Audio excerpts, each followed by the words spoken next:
बरसात किसी जगह के लिए राहत तो किसी के लिए आफत बन जाती है। हर साल देश के कई पहाड़ी और मैदानी इलाकों में यही कहानी दोहराई जाती है। तेज बारिश, बंद नालियां, डूबते मकान और बेबस लोग।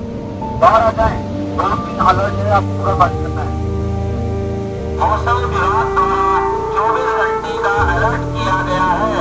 पहाड़ों में भारी वर्षा होने के कारण नदी में पानी का बहाव तेज होने की संभावना है।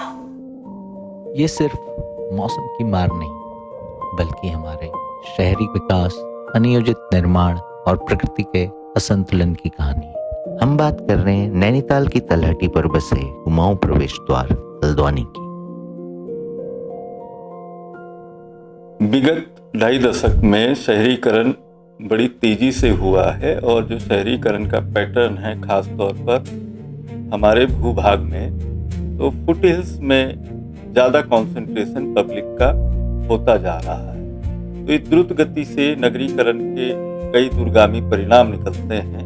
जहाँ पर बेसिक एमिनिटीज़ होंगी, स्कूल हॉस्पिटल्स की सुविधाएं होंगी, तो नागरिक वहाँ पर बसना पसंद करते हैं। तो इसको लेके आगामी जो हमारा 30-40 साल का प्रोजेक्शन है, तो उसमें नागरिक सुविधाएं देने की दृष्टि से एक महत्वाकांक्षी परियोजना पे UUSDA द्वारा काम किया जा रहा है।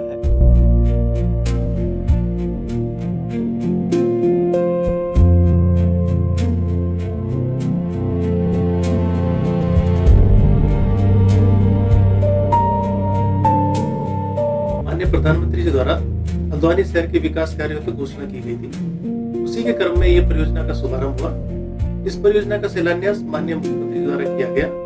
इसमें मुख्यतः 5 कंपोनेंट हैं: पेयजल, सीवर, वर्षा जल प्रबंधन, कुछ सड़क सुधारीकरण के कार्य और एक नमो भवन भी इसमें प्रस्तावित है।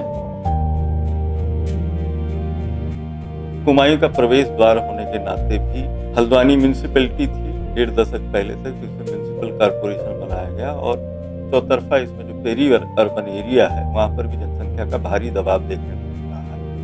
तो जो प्रोजेक्टेड पॉपुलेशन है, उस जनसंख्या के भारी दबाव को देखते हुए शहर में चौराहे हैं, मुख्य मार्ग हैं, संपर्क मार्ग हैं, जो ऑल्टरनेट रोड्स हैं, तो उसका वाइडनिंग का काम चल रहा है।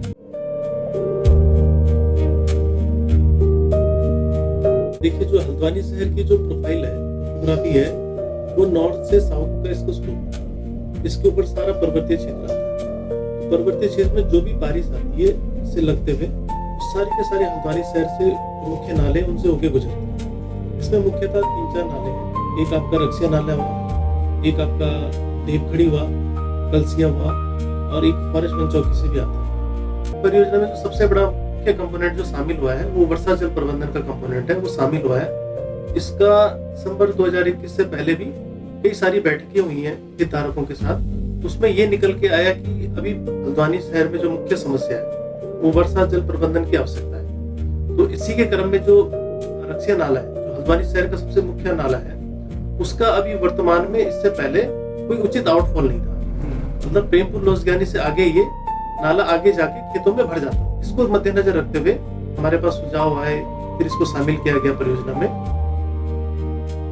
देखिए, जैसा कि आपको पता है कि रक्षा नाला दमुआ डूंगा से होते हुए लाल डांड बिरला स्कूल होते हुए प्रेमपुर लोसज्ञानी की तरफ बहता है। वहां पर से हमारे पास जब हमने इसका सर्वेक्षण किया तो लगभग 2 हमारे ऑप्शन निकल के आए। एक था कि हम आनंदपुर वन क्षेत्र में ले जाएं, जिसकी लंबाई लगभग 4.25 किलोमीटर होती थी। दूसरा ऑप्शन था हमारे पास कि हम टैगोर स्कूल होते हुए इसको कमलवा गांजा वन क्षेत्र में ले जाएं, जिसकी लंबाई 1.5 किलोमीटर। तो मितव्ययता को देखते हुए, फाइनेंशियल स्थिति को देखते हुए हमारे लिए सबसे उचित जो था, इसको टैगोर पब्लिक स्कूल से होते हुए कमलवा गांजा वन क्षेत्र में ले जाना ही उसके लिए सबसे उचित था।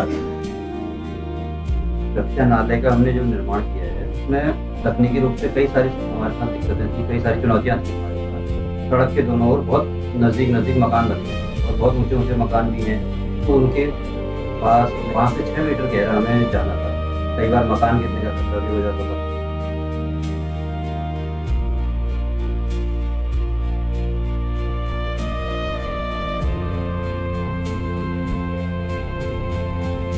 हमने एक तो रक्षा नाला प्रोजेक्ट में टेकअप कर लिया है और उसका कार्य लगभग पूर्ण हो चुका है। इस बार 10 से अधिक गाँवों को राहत मिली है। इसके अलावा जो देवखड़ी नाला है, देवखड़ी नाला भी हमारा अपकमिंग प्रोजेक्ट में है। फिलहाल उसमें अस्थायी तौर पे अभी वन विभाग द्वारा वहाँ पे कुछ चेक डैम का निर्माण किया गया है, तो उससे उनको नीचे की आबादी जो है, जितना भी मलबा आता था उन सबको इस बार उससे राहत मिली। नीचे 10 से अधिक गाँव, उनमें सब में ये पानी भर जाता था, वो सारे घर जलमग्न हो जाते थे, उनकी खेती बर्बाद हो जाती थी। इस नाले के आउटफॉल बन जाने से बरसाती नाले का जो पानी है वो पूरी तरीके से फॉरेस्ट में चाल खाल में डिस्चार्ज हुआ है, तो उन सभी गांव की आबादी को फायदा मिला है। इससे पहले वो खेती नहीं कर सकते थे, पानी भर जाता था पूरा, तो काफी बड़ी आबादी को फायदा हुआ है। जनता को थोड़ा सा इस बात में दिक्कत आती है कि डिगिंग हो जाए तो उसका रेस्टोरेशन भी होना चाहिए, लेकिन रेस्टोरेशन में उसको सिंकिंग में टाइम लगता है, बैठने में समय लगता है, फिर उसका P1 P2 करना है, मेटल लिक करने में थोड़ा समय लगता है। तो तकनीकी बातें हैं, जन सहयोग, अपेक्षित जन सहयोग मिल रहा है।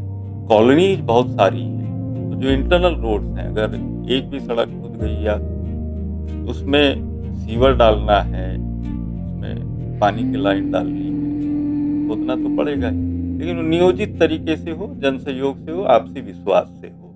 इस दिशा में ही हम लोग काम करते हैं। स्मार्ट गवर्नेंस एवं नगरीय परिवर्तन की दिशा में सशक्त कदम उठाते हुए यह परियोजना केंद्र एवं राज्य सरकार के साझा प्रयासों का परिणाम, जिसका उद्देश्य हल्द्वानी को एक स्मार्ट और नागरिक केंद्रित नगर के रूप में विकसित करना है। यह न केवल प्रशासन को दक्ष और पारदर्शी बनाएगा, बल्कि यातायात, पार्किंग और नागरिक सेवाओं को भी एक नई गति प्रदान करेगा। यह पहल हल्द्वानी को उत्तराखंड के सतत विकास वाले नगरों की अग्रिम पंक्ति में लाकर खड़ा करने की एक मुहिम है। अगले वर्षों में हल्द्वानी आधुनिक नगरीय नियोजन का एक आदर्श उदाहरण बनकर